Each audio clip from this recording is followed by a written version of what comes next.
Estamos en el Puig de Santa María, uno de los lugares más increíbles para conocer patrimonio valenciano. Aquí se encuentra uno de los monasterios más importantes de toda la Comunidad Valenciana, el Puig de Santa María, municipio del Camino del Santo Grial, que vamos a conocer un poquitín.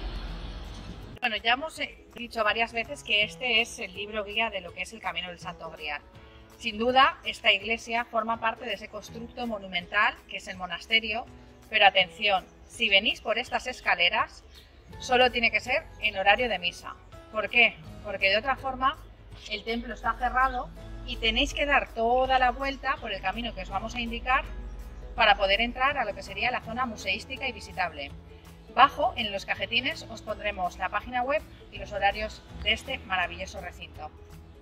Bueno, que ¿por qué es interesante subir hasta aquí a pesar de que pueda estar cerrada esas puertas maravillosas de esta iglesia? Pues porque desde aquí tenéis una vista impresionante de lo que es el castillo de Jaume I, el castillo La Montaña de la Patà. Cuando decimos la montaña de la patá significa la patada en valenciano, y lo que queremos decir es que aquí hay una tradición, una leyenda que cuenta que el caballo de Jaime I, ante la necesidad de buscar agua para sus tropas, pues dio una patada y salió un luyal que en valenciano significa pues un nacimiento de agua.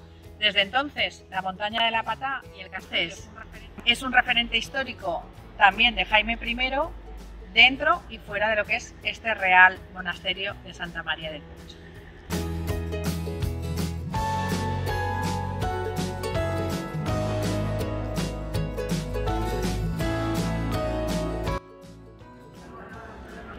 Bueno, este es el ayuntamiento de Santa María del Puig. Este es uno de los lugares donde podéis mostrar vuestra credencial de peregrinación y os la sellarán, para luego, cuando lleguéis a la Catedral de Valencia, tengáis la ventaja de poder entrar a un precio súper reducido, prácticamente un donativo, porque sí que habéis hecho el Camino del Santo Grial y sí que habéis dejado huella de estos lugares por donde habéis visitado. Independientemente de esto, si consumís en algún local, si entráis a visitar cualquier museo, siempre podéis pedir el cuño del lugar donde estéis, porque así es otra traza, otra huella de ese camino que estáis recorriendo. Luego, en iglesias, parroquias, cofradías, bares, restaurantes, hoteles donde os alojéis, museos, en todos esos lugares y además en el ayuntamiento, siempre podéis acercaros y solicitar en vuestra credencial el cuño. Veis uno de los dos puentes por donde desde el Camino del Santo Grial, que también se llama Vía Verde, Vía Churra, desde ese camino se atraviesa el puente y se llega al municipio de el Puig de Santa María. Y justo aquí está la oficina de turismo, que a su vez en línea recta te lleva al ayuntamiento. Si este lugar estuviera cerrado, que ahora os lo explicaremos cómo funciona, podéis encontrar también servicios en el ayuntamiento.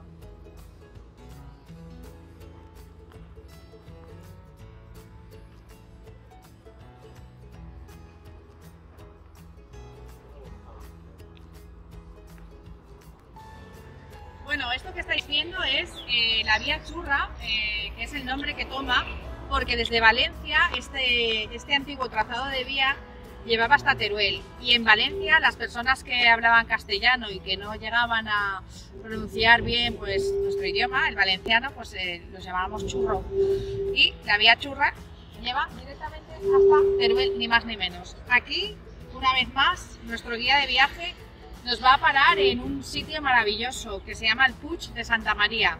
Tiene dos entradas, las dos las vamos a explicar. Una de ellas es a través de una rotonda para los que vayan en bicicleta y quieren entrar por la puerta principal, y la otra es a partir de esta bifurcación, a partir de ese stop que veis allí,